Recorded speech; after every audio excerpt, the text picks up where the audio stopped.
Hey guys, I'm learning TFT and I'm sharing my learnings with you so that you can learn better and I can learn more effectively as well.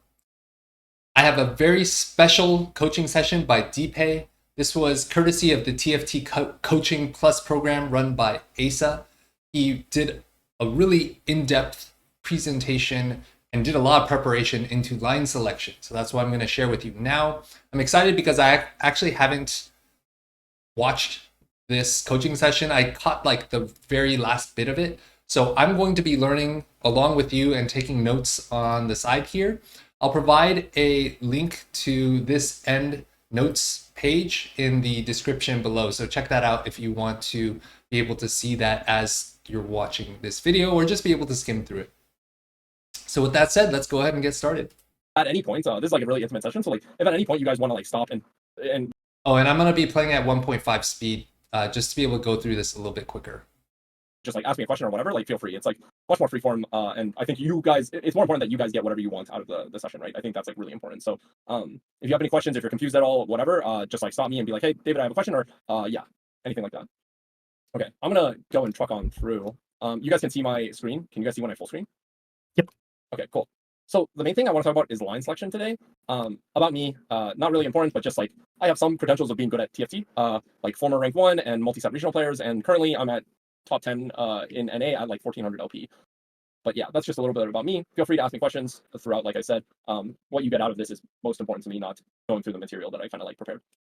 Okay, so I want to go over like the importance of line selection. So like, why do we even care about this? Why is this an important topic? Line selection to me is one of the most important things in TFT, regardless of the state of the patch or the balance or the set. It doesn't really matter. It actually is one of the most important things to me.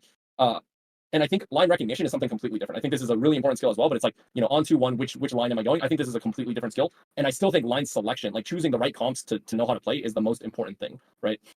The reason I think it's so important is basically, I can speak as my, my experience as a player. I get tricked into playing just dog shit comps, bad comps all the time. I get tricked into learning unimportant things. And I think up until like this set, I wasn't really like structured in how I was learning. And now I think this set I've been like, okay, what are the good lines? Like, what can I win with? Because I don't want to just farm my good top 4 and get out. I want to make sure that I'm choosing good, consistent lines. And I think that's like very important to me. And like TFT is getting more and more competitive. Players are getting better and better. I don't know how everyone is so good. Like every time I look, man, people are just getting better and better. I'm sure you guys feel this as well. And more importantly, I guess, like each patch is feeling like it gets quote unquote like solved like more quickly. I'm not sure if this is your guys' experience, but I played since set 1 and things were really unsolved and creativity was rewarded. But now things are getting like more and more solved. I think as they're recycling through patches, sets, and people are getting more experience. Even Riot is introducing like a ton of variants to keep the game fresh, but still the game is getting like quote unquote solved. And I'll say quote unquote because yeah, it's not really solvable, but like the patch gets solved to some extent.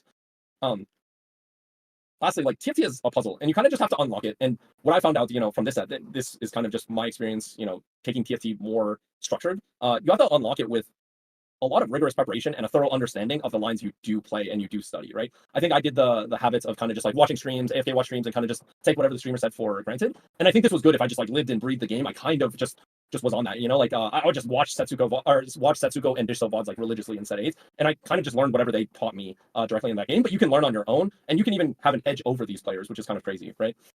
If you just put in the time, you put in the work outside of the game. Even if you look on ladder right now, I'm not sure, Dishso's exact process, but the guy has 272 games played. Weijin has 300. Like, you see these big grinders like 400, and stuff like that. 700, like, Riveting's a big, like, volume player. But, like, you can see pretty consistently, like, they know how to, like, not only navigate their lines, but they know how to navigate them, like, very well. Even Setsuko's, like, a volume player, but I'm pretty sure he, like, ends up studying the stats a lot on, like, what is good. And I'm pretty sure, like, Weijin and Dishso do as well. So these guys are, like, really consistently just, like, top in NA, like, regardless of patch, regardless of meta, regardless of anything, top tournament performers, top, like, players in our region, right? And they just, like, study outside of the game, and they're, like, thinking about the game more abstractly, So it's really important that we, like, kind of know that playing the game and, like, learning the game through others is important, but, like, thinking about it for yourself is really important as well. I was gonna play this rant, but it actually isn't super clear. I'll just like tell you what he's basically saying. So he goes on this the past couple of days. I've actually listened to 2 rants of him, but basically he's saying there's 3 comps in the game. There's Vanguard Marksman, there's Street Demon, there's Twisted Fate, and then there's Vexotech but conditional. So he's basically saying there's only 3 comps I can play, load into the game, and I can only play 3 comps. He goes on and describes these other comps that like Nefiri, Anima. He's like, you just have to high roll your 5 costs on 8, and you're just a high roller if you hit. This is kind of like the thing if he rants about it and says these aren't like consistent things. So I kind of just wanted to ask him here, like, do you guys agree or disagree with this sentiment? We can go one by one, or you guys can just like say agree or disagree or whatever. Yeah. I guess kind of disagree. Okay, Shane is kind of disagree. Chalupa, how you feeling? So in the past, I would say with patches like this, I would always say disagree, but I think for better or worse, I'm leaning more towards agree lately. Okay, one agree, one disagree. Dashing, what are your thoughts? Or Manda? I'm eating dinner. Sorry. Oh yeah, no worries. No, you're good. You didn't know. I would say disagree, but I can see the point of view for agree. If that makes sense. Okay. And if Dashing's not there, that's cool. Okay, so we have two I'll disagrees. say disagree as well. You're I gonna say think disagree. if you play, I think if you play like 20 games, and you play them to the best of your ability for one of like the players that you just listed, I think you will end up in one of these lines, maybe only like a little bit more than like half the time, but it's still like pretty far off from 20 out of 20. Okay. I'm actually somewhere in between where like I see Soju's points, but yeah. Well, let's talk about win rate, play rate, and average placements. I think these are like kind of the three things you can talk about for like how playable comps are. I took screenshots, but we can just like go through it together. I filtered to GM plus, and we can just go by average rate. So we see kind of these comps: first Twisted Fate, Player Shaco, Amp Nefiri, Brand Nico, Vexotech, and then Amp a different iteration, but just Amp. And you kind of go down. Anyways, let's go by win rate because this is also interesting. Golden Ox, Cypher Cash Out, Fiddlesticks, Amp, Boombot Cho'Gath, Boombot, and then Brand Nico, Rengar Jinx, Techie Vagar. It actually looks like there's like a lot of variety in comps, right? But I think the important thing to look at here is play rates. I think what Asa brings up is actually really interesting. Is kind of like out of the 20 games, how true is this, right? We'll go to these things have really high win rate. We know Golden Ox is going to have a really high win rate, but also the average place is about a 5. The play rate, so how often this ends up happening, how many players per lobby you end up having this is 0.3. So maybe 1/3 of your games, one person is playing Golden Ox at GM plus, apparently. And same with this one. This is saying like 1 out of 8 games is that 1 out of 8? 1 out of 4. 1 out of 5. Sorry, math is terrible. 1 out of 5. Someone in your lobby is playing Bastion, the Cypher Cash Out thing. So we see these are pretty low. So I think it's really important to learn these lines. These lines are actually really important to know because we have such a high win share. Like our chance of winning the game with this is really, really high. And I think in TFT, winning is just rewarding. It's fun to win. It's fun to play for the win out. But like we noticed that there's a lot of conditions on this. Cypher, we already know how conditional that one is. Golden Ox, like how much do we need an emblem, or you need to play from really, really far ahead. Bruiser Cho'Gath, if we dig into these comps, it's really, really hard to play into them, but you need to know how to play into them as well, right? If you want to be successful. But that's gonna go into my next question: is breadth versus depth. I think this is kind of a bad example, in my opinion, because Dishup's kind of the perfect player. He's breadth and depth at the same time. But Milk was really, really known. He's known as like a reroll player for I think like most casual people, but really he like abuses the most broken thing on the patch a lot of the time. That's what he was really known for, right? Is just hard forcing 20 out of 20 X. He just thought this was the most broken comp, the like win out comp, and like really optimized for that. Really knows how to play contested and all that. Like back in the day, I think Dishop like going into set. Well, I started following him in set 8. I don't know about everyone else, but like since he come onto the scene, it seems like he has a wide range of knowledge. And really like Dishop's the best example because he is both breadth and depth. But yeah, like I guess what is more important between breadth versus depth? And I think the answer is if you want to be a good TFT player, you're going to need both. But here's my take on improving. I think depth is much better than breadth. I would rather know how to play like 3 comps very, very, very well and know them inside and out versus know a lot of different comps and not really know how to navigate them. It's really hard to learn comps, and you can infinitely learn about a comp. I think that's kind of been shown throughout TFT is there are so many optimizations you can do. Even when Milk is one-tricking a comp back in the day, or Kyun or whoever, like these famous one-trick Soulless, they were learning the comp like so much, even through like grinding the games through it and studying and whatever. They were like learning a lot and even learning more and more, right? So to me, especially if your goal is climbing or improving, I think depth is really important. And the reason I think depth is really important too, I'm not telling you guys, hey, be a bunch of one tricks coming out of this.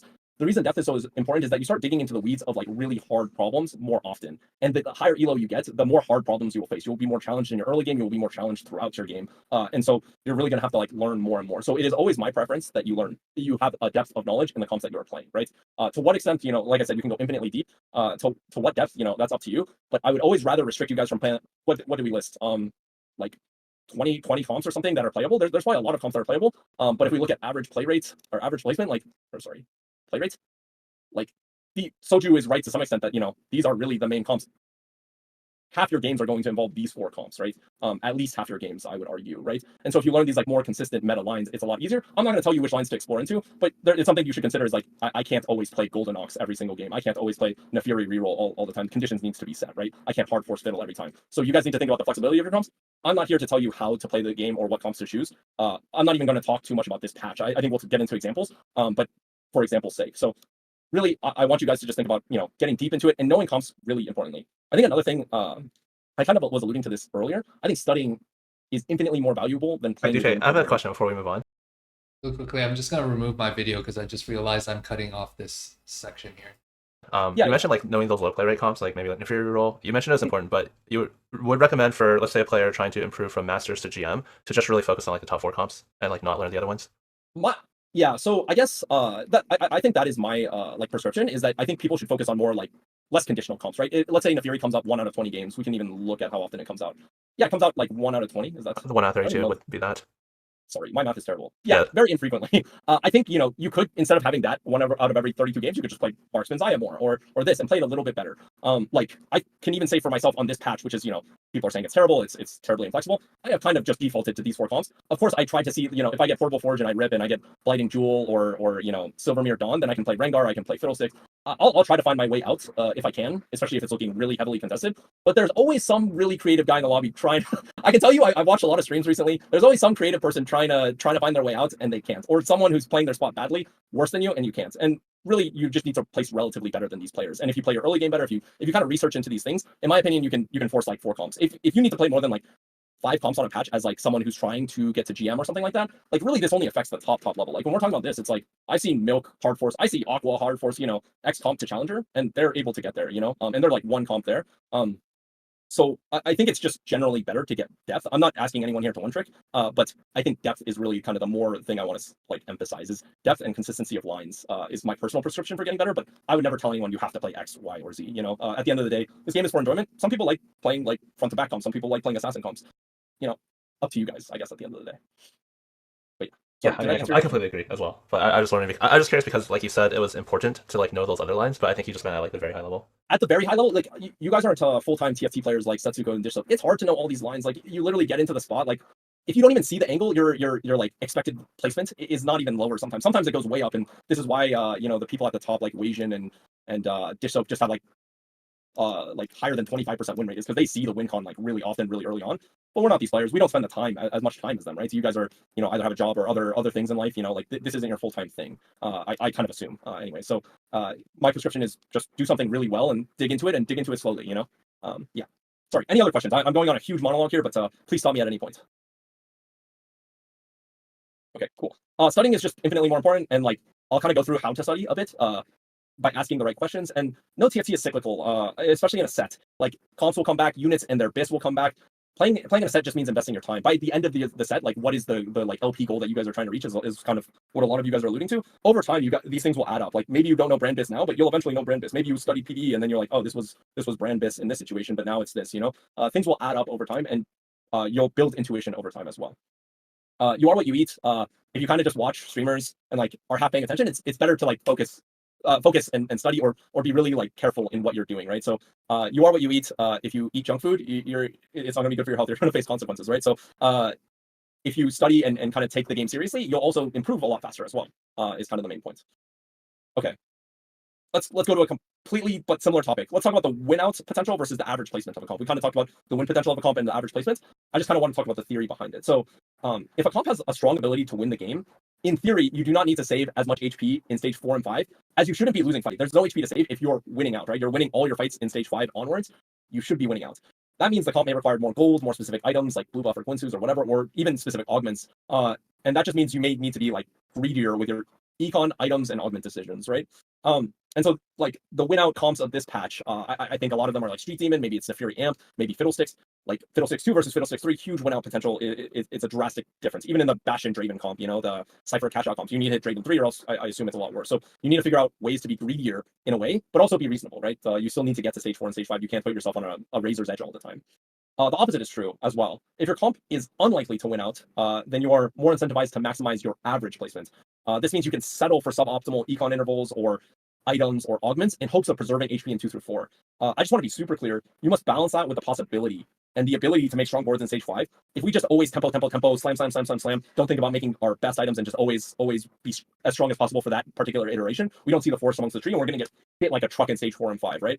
So going back to this, I think people think of TF as a very low cap comp, and it is to some extent. I think at the highest extent it is, but there is some truth that it can win. It has a 10% win share. I think in my games and Challenger Plus, it's almost a never, but like it is still possible with the right setup, with the right tempo, from the right spot, you can still do it. And maybe other people mess up. This is just a reality of playing in ranked. people are not that good in rank. People are not optimized in rank, right? Like I've won lobbies I have no business winning just because people played their spots badly. And this problem just gets solved as you get higher and higher in elo. People make less and less mistakes, but people are always making mistakes. So don't kill your game. I just want to make that really clear. Probably should have put this in the slides. Don't ever kill your game. I feel like we know what it means to kill your game. You just send 0 and you're really feeling desperate or panicked for that top 4, and it ends up putting you in a deeper hole, right? So I want to like note that out.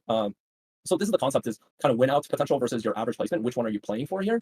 And this kind of goes along with BIS and like to BIS or not to BIS, it always depends. But it's kind of the same idea. We can never kill our game, and I kind of make a note of this. Don't make bad items for the sake of tempo. Making acceptable items is fine, but making bad items is not okay. Spark in Marksman. I saw someone, even last set in the AD compo, was it Artillerist, Academy Artillerist, make Spark. And I think it was a huge placement. If this was at Worlds, this was Dpei at Worlds, he made Spark in the what's it called? In the Artillerist comp, which is just like AD basically. He made a Spark in it. It was his best slam at the time, probably. But it just wasn't good enough. You know, he's 1 off, 2 off carousel. He can make a better item, and you can save HP in stage 5. So don't kill your game. Don't make terrible fucking items. When I say this, when I'm talking about not making BIS or anything, or making acceptable items, I really do mean acceptable, not absolute fucking, you know, terrible items. So I can go over basically 2 games where I was playing TF. I had high cap, but I kind of was playing like for a low cap, even though I had great augments. And the other game, I had really bad augments for winning out, and yet I was being a lot greedier. I can kind of show these examples. Sorry, I won't show the whole game, but you guys can see I'm shop glitch. Wait, I don't think teaming up. So wait, sorry, I think we can only see your slides. Sorry, thank you. I will change this. Okay, can you see my insights? Yes. Okay, great. I have shop glitch right now. My quote unquote win out potential isn't very clear. I kind of like have an ego here, and I'm like, I don't think these people in my lobby are that good. And this is like an ego problem for me, right? Like I'm just like, and I think I can win this fight. Like it's bad fight judgment and like ego to some extent. I'm like, okay, I'll just get a good augment. I can win the game. No, I have shop glitch 2-1, or probably, you know, this is an econ augment. Yes, there are 2 augments coming up later, but I don't exactly have a great slam for all of stage 3. Am I gonna roll until I hit Brom 3, like, or Brom 2? Like, what is going on here? I need to slam here. I'm on a 2-win, and we see that this fight is going to. I won't show you the whole fight. It looks like a Shojin diff to me. Does that look like a Shojin diff to you guys? I think so. And it's just me being greedy for like no reason, right? Shojin is an acceptable item. If you dig into the stats, it's an acceptable item. You can also move it off to Draven and MF. Again, if you have knowledge of the comp, we can really know what to do later with the Shojin. But you know, if we don't know, Shojin, Rabadon's Gwinsu's is an acceptable build. Even JG is an acceptable build. And you can move the Shojin off the later, and it's pretty good in the mid game, right? This is pure greed from my side, right? And I lose this fight. Oh dang, I can't take Dumbify here. I have pair of Braum, pair of TFs. Support mining I could take, but it's kind of terrible with Gargoyle. Team building allows me to stop rolling and kind of guarantees my 3 stars. Even though I have shop glitch, to me it's my best option. You can make an argument for something else, but I think this makes the most sense. I killed my game here. In my opinion, this was a huge mistake, and we'll see the implications of it later. I'll just like kind of go deeper into the game. But I don't place as high as I should have. So I even took Think Fast. I'm triple econ. I took Think Fast. My highest placement in this lobby is going to be a 2nd, because this guy's winning out. He's Fiddle 3 win out, and all I needed to do was save the 12 HP in stage 2. Sorry, I lose another fight in stage 3 because I don't slam Shojin. Really bad. And these are all just like basic fundamental mistakes that I'm like playing for the win out on a comp that doesn't have a great win share, and especially once I take 2 of these augments, I'm not playing for high cap here. I definitely am not. Right. So here I'm pretty sure my highest placement is 2nd. Oh look, I lost by 8 HP, and I lost 2 fights in stage 3. This one, and then 1 fight to Marcel P, at least 2 here. And guess what? 96 HP minus, what is this? 82. I lost 14 HP here. That's the game. I'm not even talking about the econ implications of 5 streaking here, which is also a huge thing. I lost my AVP from 3rd place to 2nd place. It's, to me, terrible, you know? And I'm just like not thinking about the right things.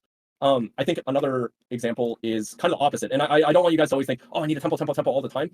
It's not that what I'm saying. It's like you have to recognize your spot.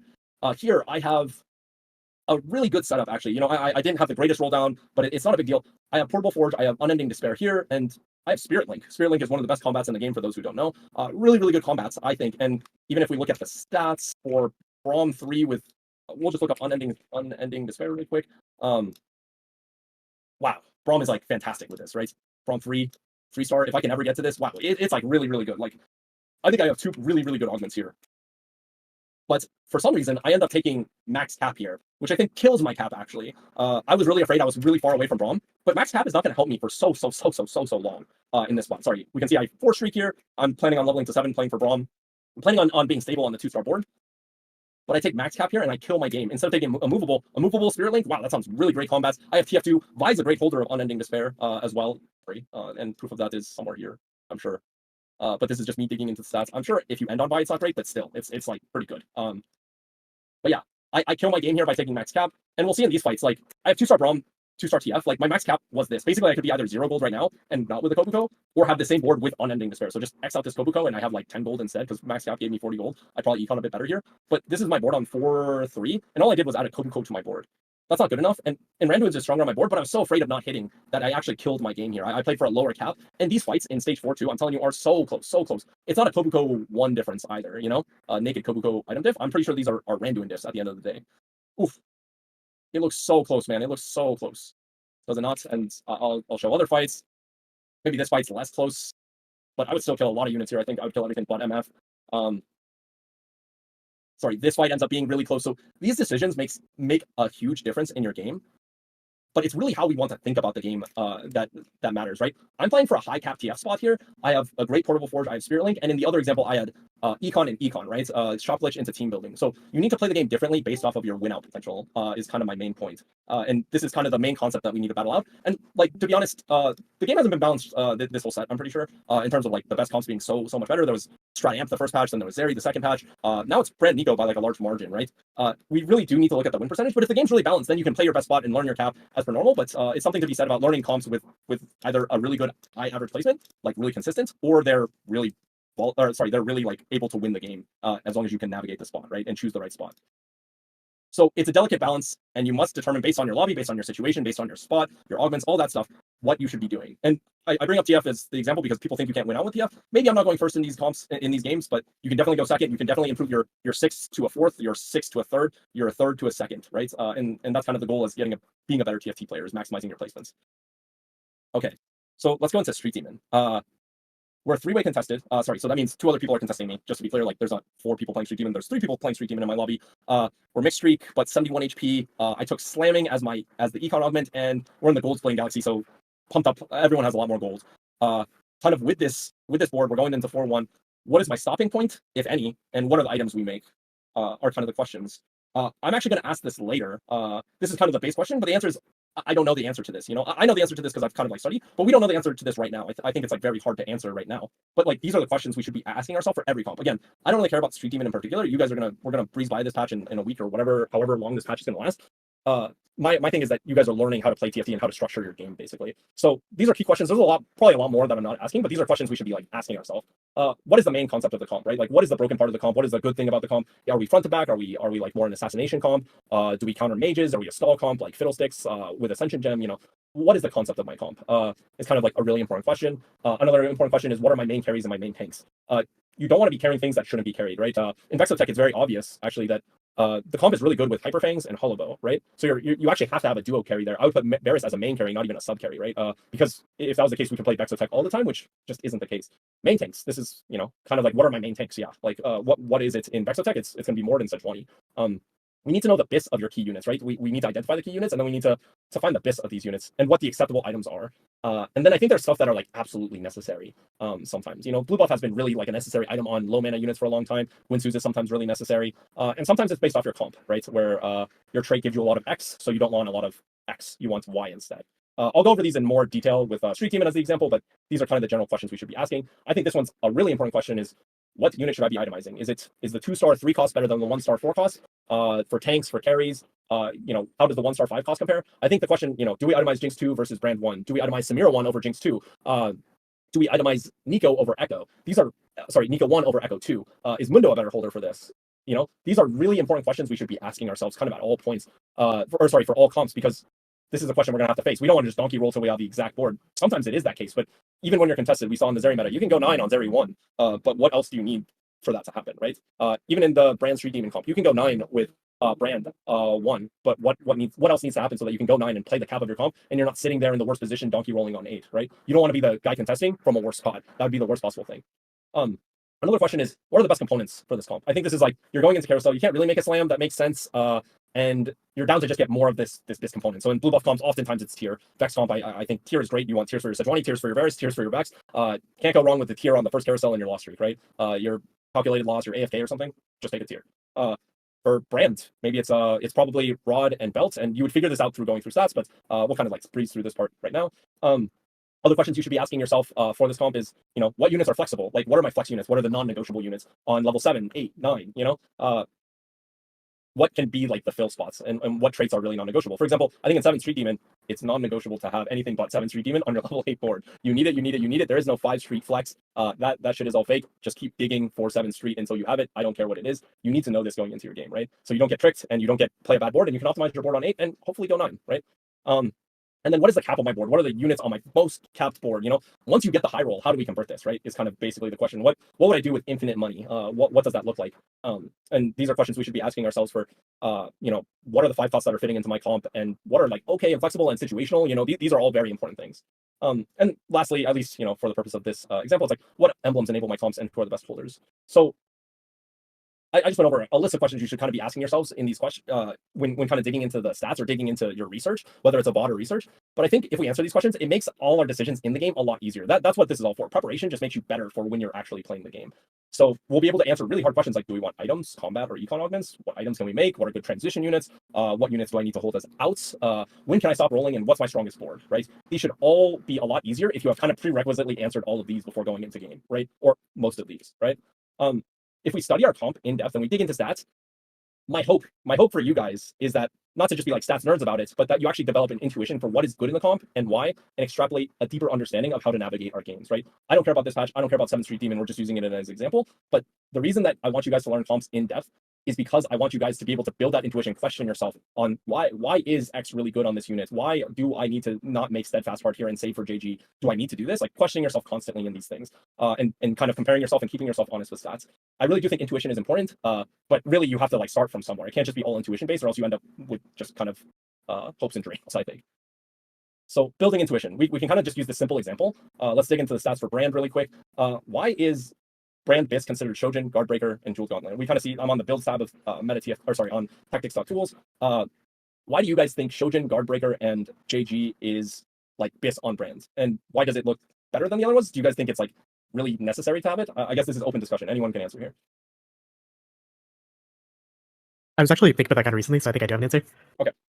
So I think the most common way that Brand's played is in 7th Street Demon, which uses a ton of base stats and base AP. So the ways to like multiply that is like either through crit, which is JG, or like damage amp, which would be Guardbreaker, when it also plays into the crit with JG. So I think that's probably why. Beautiful. Or at least the first part of the question. Yeah, I think that's great. And this kind of answers the question is why is Archangel, I guess, can you answer the question, why does Brand not like Archangel in the stats, but does well with Rabadons, or better with Rabadons? I think Depth Cap gives more damage amp, at least. So it's not just 5 AP like Archangel's. Great. Street Demon plus Techie, if we kind of see it, Street Demon gives plus 17 times 2 times 1.5, right? For the Street Demon plus Techie gives like 20. You have a bunch of AP already. TFT is a game of diversifying your portfolio, right? In terms of damage, in terms of tankiness. If you have a lot of HP, guess what? You really want a lot of armor and magic resist. The same goes for damage. If you have a lot of like base AP, guess what? You want ways to multiply that. You don't want to just add more and more AP. You want damage amp, you want crit, you want different ways to multiply your damage, right? Whereas AP is a flat multiplier. So from our intuition, we can kind of build this in general, like, hey, if our stats give us, if our comp gives us a lot of X, maybe I shouldn't be building a lot of X. Maybe I should be trying to multiply it with the other damage things. And you can do this same thing with Nico and kind of find out the same thing. Nico gets a lot of HP already.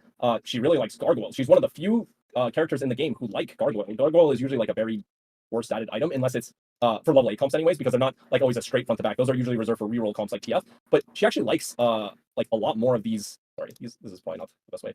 She actually likes this, and this is despite like suboptimal Street Demon hexes, right? There are more optimal Street Demon hexes, and Gargoyles, again, I don't even think is a great item for this. But you can see that she really likes resist. Warmogs is okay, but she really likes resist. Like Bramble, very strange augment to be like very good on. It's almost like she's like a mini Cho'Gath. I would assume Dragonclaw is so bad, I guess. Sorry. But she likes resist because she gets so much HP, but her HP also multiplies based off her traits, so HP is not terrible. So we can build intuition off of stats, right? And this is kind of the important thing that we want to talk about. We want to be thinking about as we're digging through stats. We don't want to just be digging through stats and blindly looking, filter by this and being like, okay, great, even shot's great. Maybe not high enough of a play rate. Redemption's great. We want to be digging into the why it's good. Why is adaptive really good? Starting mana is really good, and she's a caster who gains a shield, right? This is really important for us to be like building our intuition on. Okay, so I'm gonna go back to this. This can be like an open discussion. We didn't really answer these questions. Sorry. If you know the answer to these, you should be able to find the answer here. But I guess, what is our stopping point, if any, and what items do we make here? I'll show my initial board, and someone tell me where stopping is a very hard thing to note. So I'm not going to critique your guys' answer very, very roughly or anything, but like, tell me when you guys think we can stop, given that we're in a 3-way contest, and tell me where you guys don't think we can stop and have to keep pushing forward, and tell me what items we think we should make on that stop. Anyone, I guess. Go for it. I guess, So no stopping point for you, or like maybe we stop and then re-roll down, right? yeah. If you like 2 stars like on first roll, then sure, but Yeah. probably going deeper. Okay. Do we need Nico 2 and Brand 2, or do we just need Nico 2, Brand 1? Or Brand 2, Nico 1, okay, to push to 9, or we're still going to keep digging on 8? I think both, because I feel like this comp doesn't get as much stronger on 9. So you can get a Samir 2 or maybe throw in some my costs, but I feel like it's pretty strong if you get 2 stars. Anyone else with an opinion? I would personally roll for one 2-star for cost copy, and then a brand or 2 brands and stop, given that the probability that the other 2 brand players may also are in the same position, and just try to go 9 if I'm stable. Okay, try to go 9, try to outplace them. I didn't really tell you guys their position, like how low they are. There's one guy playing it from a bad spot, and then there's a trade tracker guy right here. Sorry, from a bad spot. I mean bad HP. He has bad HP, and then there's a trade tracker guy, but he's clearly got brand items, and he's got copies of brand and Nico on his board. Sorry, this is Mino, Haxer, and Snoozy. So you'd find 1 copy or 2 copies of brand, kind of roll down, and then figure it out. Well, I think you need 1 2-star for cost, and the other 1 could be a 1-star. I think the rationale I have is as slamming, so I would want to push for 9. And so if I'm stable enough with enough gold, I would probably do that. Okay, sounds good. I think some things to think about are how many copies are already out, like how rich are the other people contesting, and how strong is the lobby. Because if you can just hit 1 brand here and you feel pretty comfortable, be able to win some fights in stage 4, then that's probably okay. Makes sense. So there's going to be a lot of context that's needed in this, so it's not a perfect example. Okay, I'm going to give my answer. I think I need a 2-star forecast here, and I would really prefer it to be Nico. But the thing I'm actually rolling for here, a lot of the times, is let's get 7th Street Demon in, and Jinx. No one talked about Jinx. I love this unit. Maybe I'm just an idiot. But remember this question I asked earlier on: which is better? This is really important, and for tanks, this is really important. So in my head, I know 1-star Nico is better than any of the tanks I can find. Kobuko is great, but he actually doesn't scale with tankiness.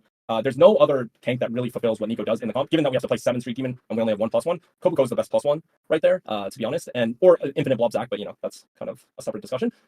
So I should be realistic here. I have 1 Nico already. I don't know how many brands I'm going to get, but we'll see. But I really want to be able to get to 2-star Jinx here. Is kind of my goal.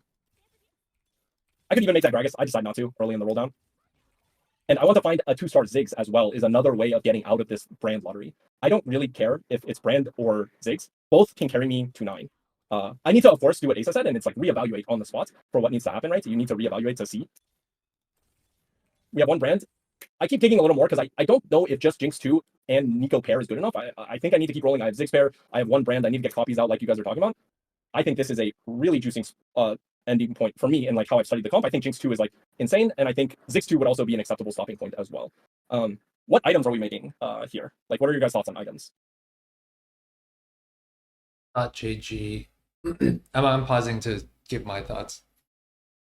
Shojin JG Guardbreaker is ideal for brand, but given that we only have 1 brand, and we are going to play around Jinx too, we should probably play around Jinx items. So LW, then we can't really make anything else. I would have thought it's just JG, maybe Rudons. Yeah, that's awkward. Again, ideally we can reforge something to make another tank item on Nico. Spark on Nico, but that's like mixed damage. Running the test, and I guess given the fact that I think I can stop here, what items do you guys think we should be making?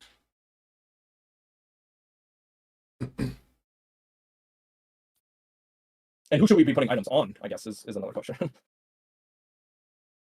So sorry, Mike's all trash right now, but like I would make Jew's Gauntlet and then reroll like Cloak for like a tank with Cloud or something. Like Redemption, Warmongs, something would be cool. Okay, cool. That makes sense. And are you putting JG all 3 items on brand?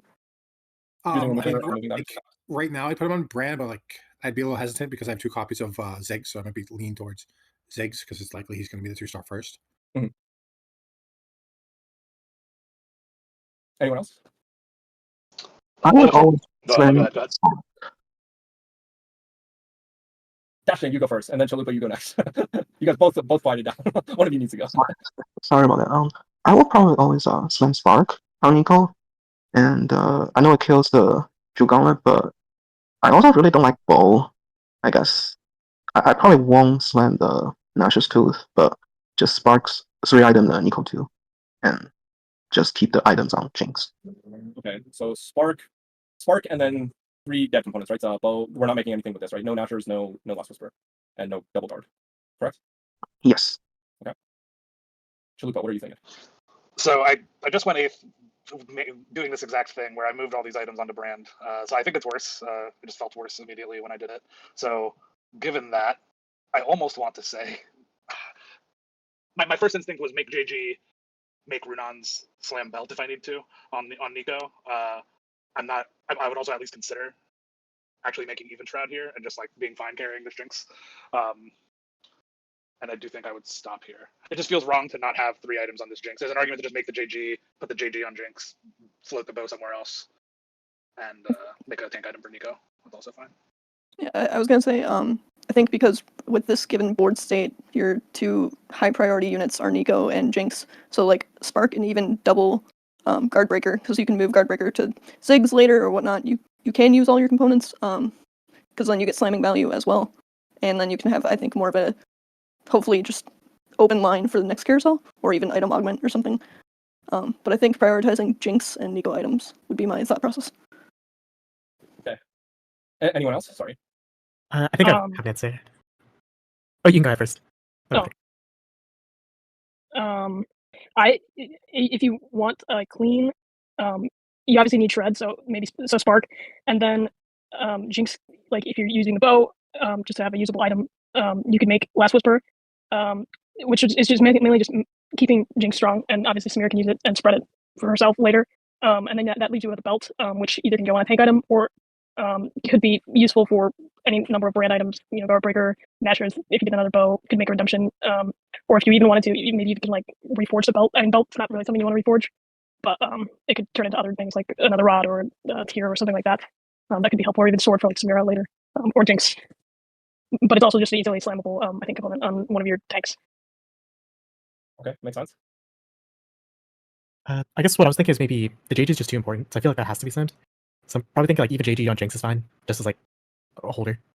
And then maybe reforge Cloak, and maybe fish like a tier or something, maybe a Shiv just for shred. And save Belgium, maybe like a redemption or something. Or Warmog if you have to. But I think items on Jinx might be stronger, even if it is like a JG on Jinx. Mm.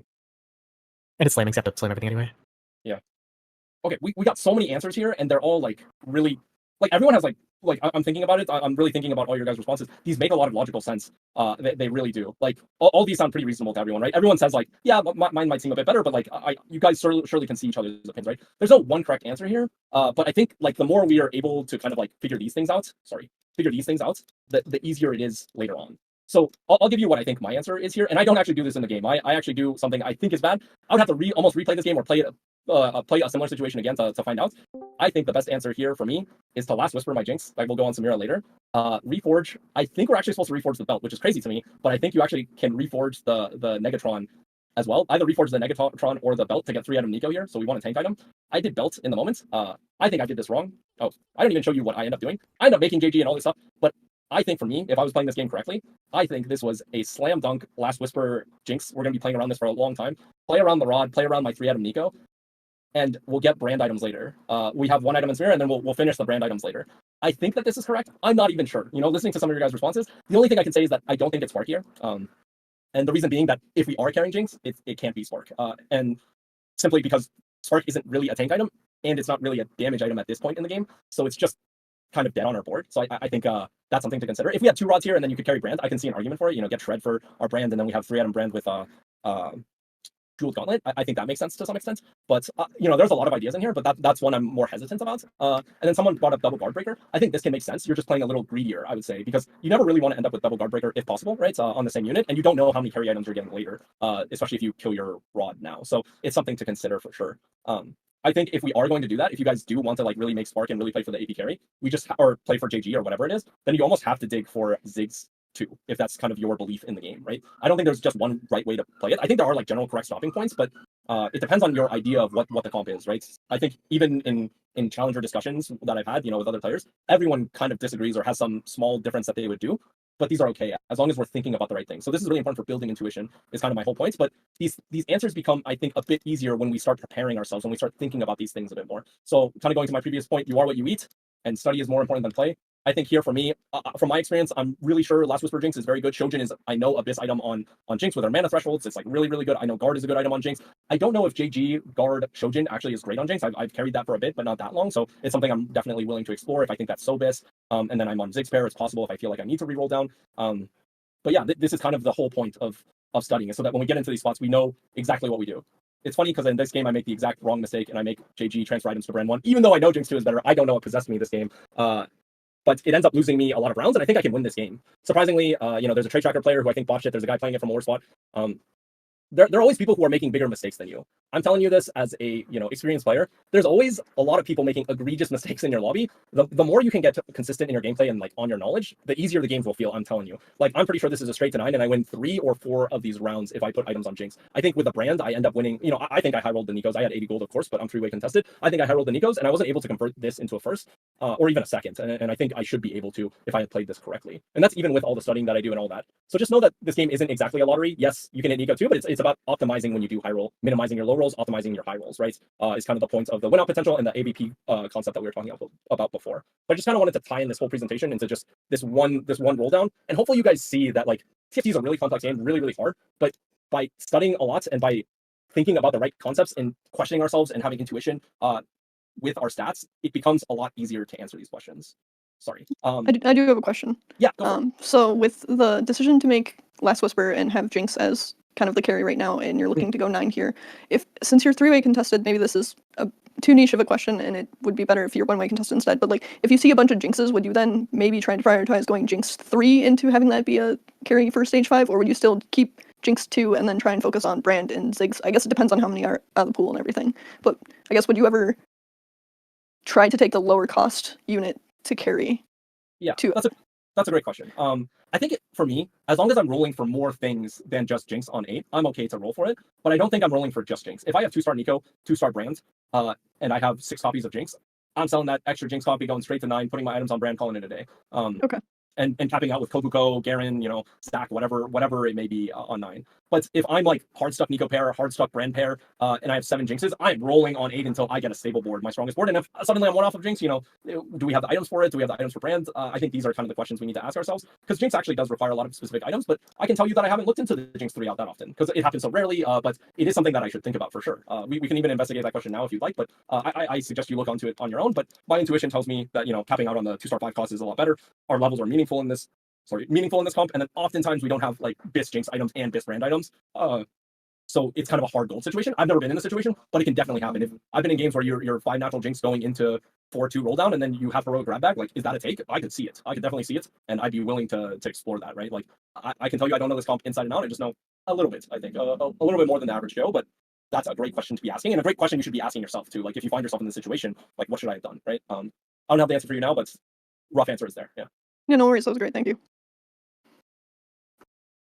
Any other questions about this one? I think we're pretty much at the end, but yeah, just kind of as a recap, line selection and in-depth knowledge. In-depth is better, and it's one of the best ways to improve your performance on ladder and just improve as a player. Balancing out your win cons and your average placement based on your spot and based on your lobby is really important. So think about the TF situation. I had a high cap spot and a low cap spot. You kind of have to play your spot, right? Like, even if it's a quote unquote lower cap comp, you can still maybe not win out, but you have win out potential, right? You maybe you're second place in stage 5. You're the second best board, and that has value too, rather than getting your humble 4th.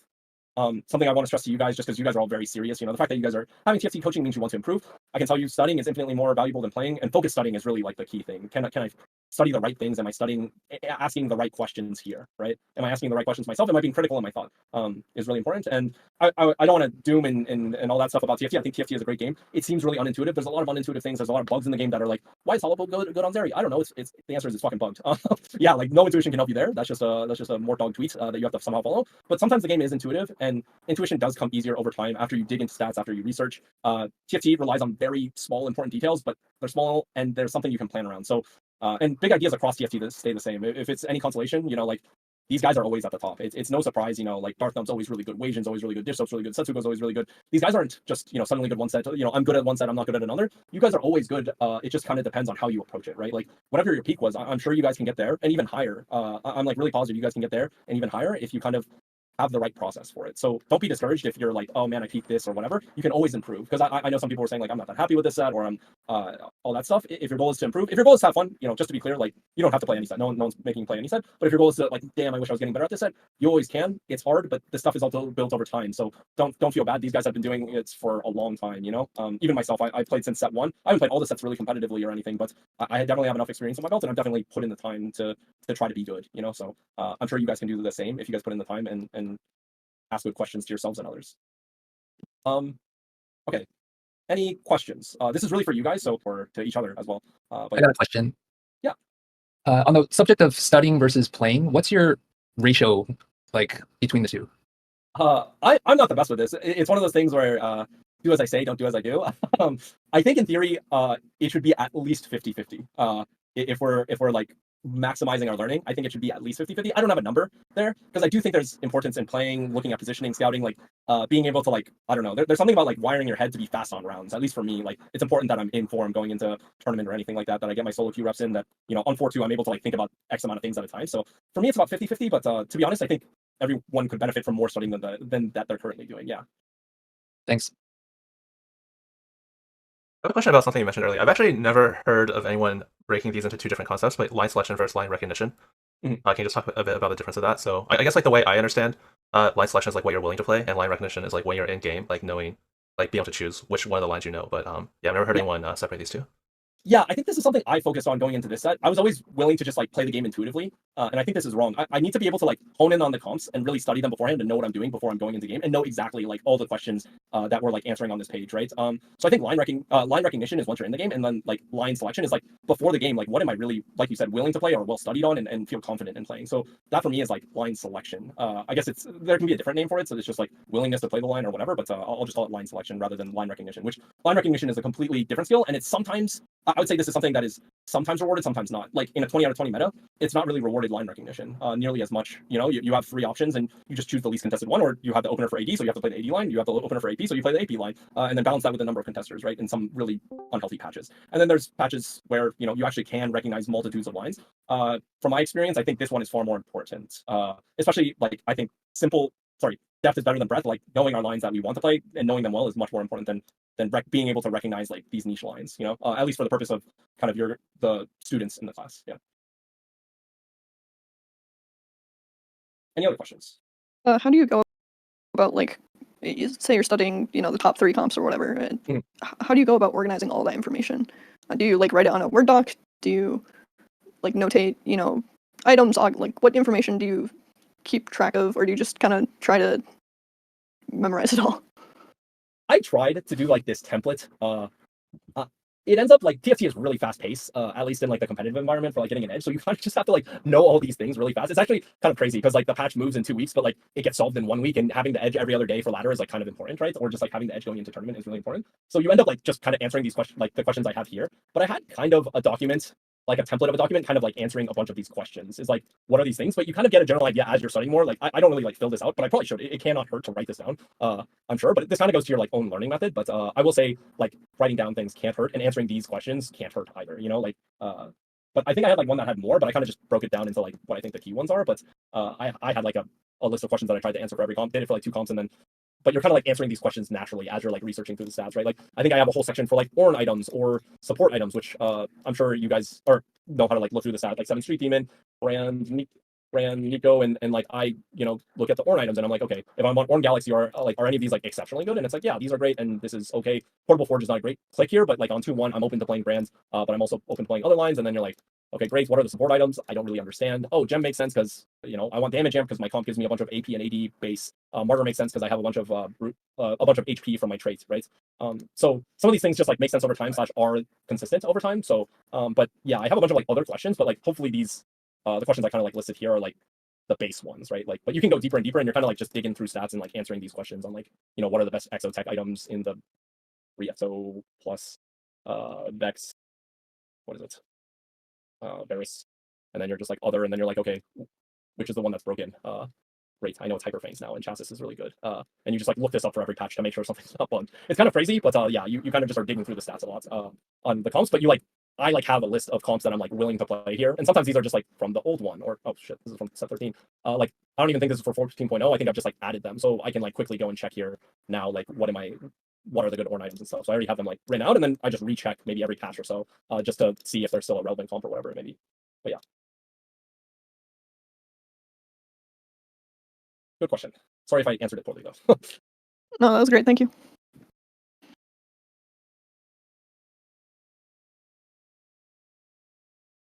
Okay, cool. Sorry, you have a question, Philip? Oh my bad. Yes. So this set, especially because I'm doing this program, I've been trying to take it more seriously, and an unintended consequence of that is that I feel myself getting burnt out faster.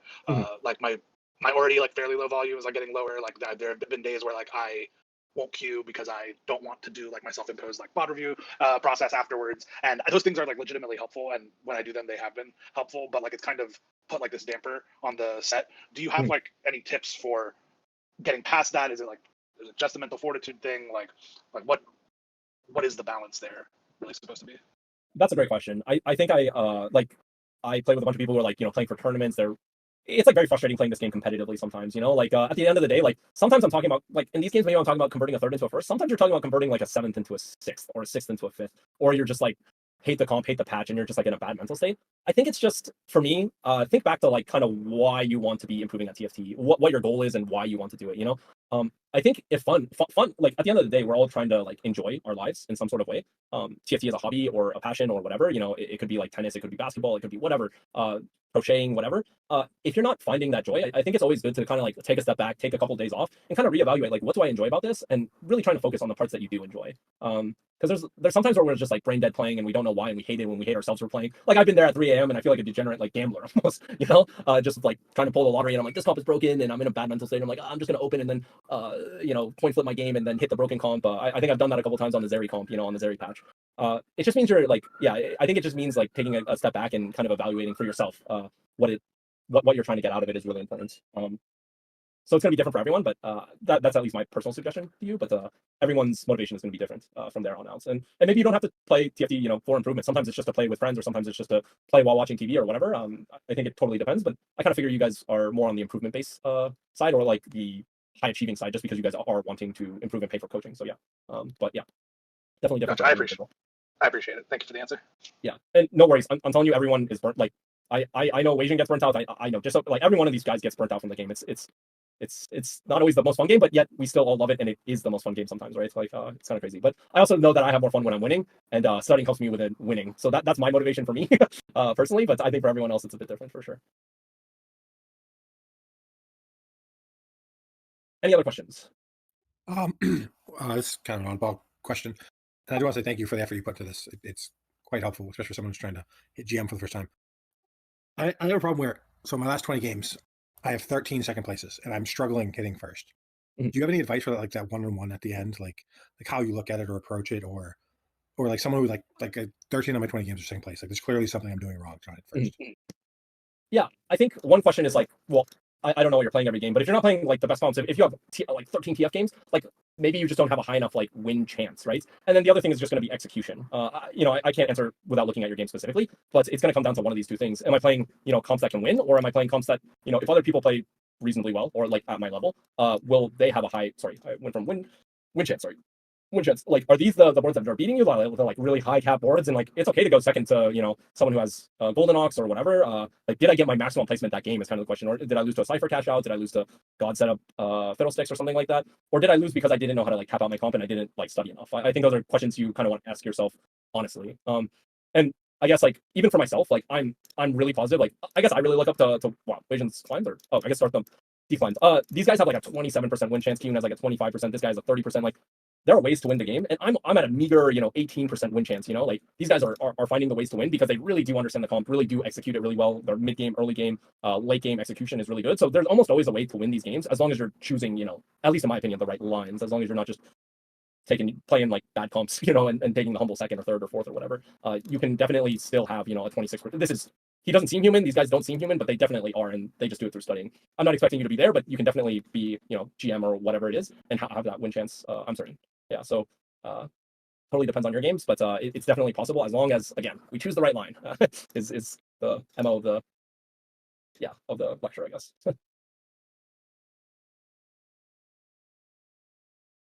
Any other questions? Oh, yep, I got one. Go for it. You mentioned that patches get solved pretty quickly. So, for you personally, do you try to innovate as soon as a patch hits, or do you try to like theorize in advance, like anything like that, or do you just jump straight in or study stats per day?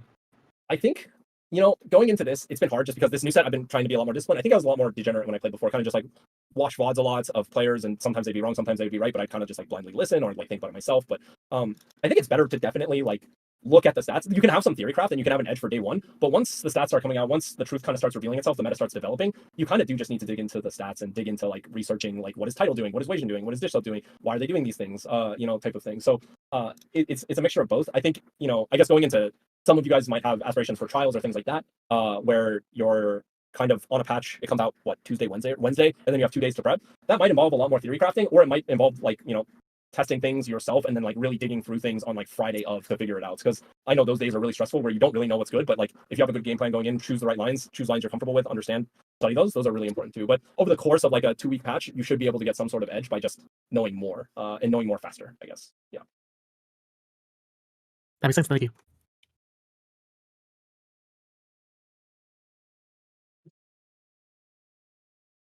Any other questions? I have a question regarding to the new consumables this patch. Actually, specifically the salvager. I mean, I personally really enjoy playing like what you hit, and I think I had a game on 3-2. I hit Domify, and because I had a salvager, it allowed me to completely pivot out of what I wanted to play.